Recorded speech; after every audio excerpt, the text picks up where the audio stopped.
Israel. The raid reduced a building to rubble and left a series of shops riddled with bullets. Many parked cars were crushed and blood-stained in the cement ruins. Well, the Israeli military justified the raid, saying many rebels were taking shelter in the house. There were no Israeli casualties.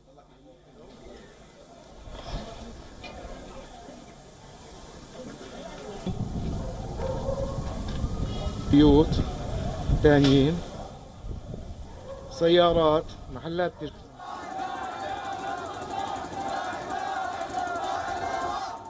We recognize the very real security concerns facing Israel.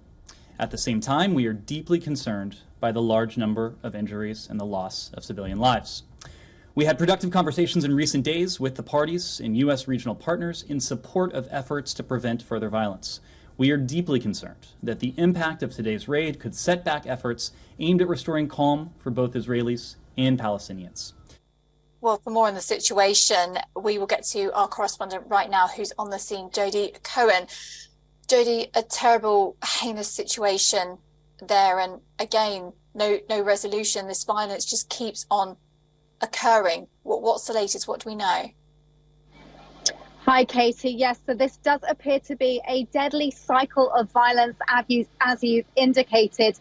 The Israeli police have raised the alert level, anticipating revenge attacks against Israeli civilians. And on Thursday morning, we heard of a stabbing attack foiled in the Israeli city of Ma'ale Adumim. That followed the Israeli strike against the Hamas weapons workshop and military site early on Thursday. Now, we're hearing from commentators that those sites were empty, there weren't any casualties, and that's an indication that the Israeli military don't want an escalation. Now, that strike, of course, came in response to rockets fired from Gaza into the southern Israeli city of Ashkelon and the town of Sderot. And that appeared to be in response to the Israeli operation, as you discussed, in Nablus on Wednesday, where 11 were killed, including 6 said by the Lion's Den group to be from their operatives, and 1 said by Islamic Jihad to be their commander. The Palestinian Authority is calling it a massacre. The Israel Defense Forces say that it went to arrest senior members of the Lion's Den, called on the men to surrender, but their soldiers were met with gunfire and explosive devices, which led to a daytime battle. And 2022.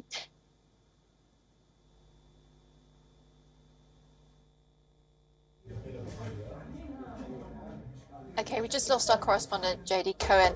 They're talking about the deadly violence, deadly cycle of violence, in her words, in Israel.